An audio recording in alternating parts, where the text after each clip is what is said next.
iyadoo dawladda Soomaaliyeed dhammaan hay'adahooda iyo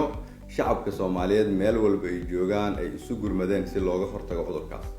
ayaa weli haddana waxaa muuqata calaamadihiisii inay sii socdaan sidaas daraadeed hala kala foojignaado naftaada badbaadi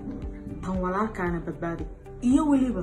waalidkaaga badbaadi aan u turno waayeelka iyo dadka kale ee u nugul viruska corona fadlan gurigiina jooga fadlan haddaad doonaysid inaad guriga ka baxdid taxadar badan muuji qaado wajxir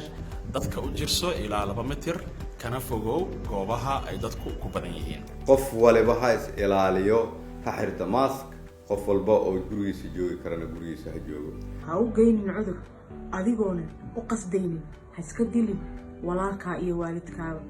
badbaadi noloshaada iyo tan dadka kale dhammaan waad samayn kartaa adigoo gurigaaga jooga gurigayga ayaan joogaa aniga iyo qoyskayga adigana waxaan kugula talinayaa inaad gurigaaga joogto si aan uga qayb qaadano faafreebka cudurka coronavirus guud ahaan ummadda Soomaaliyeed wali sheegane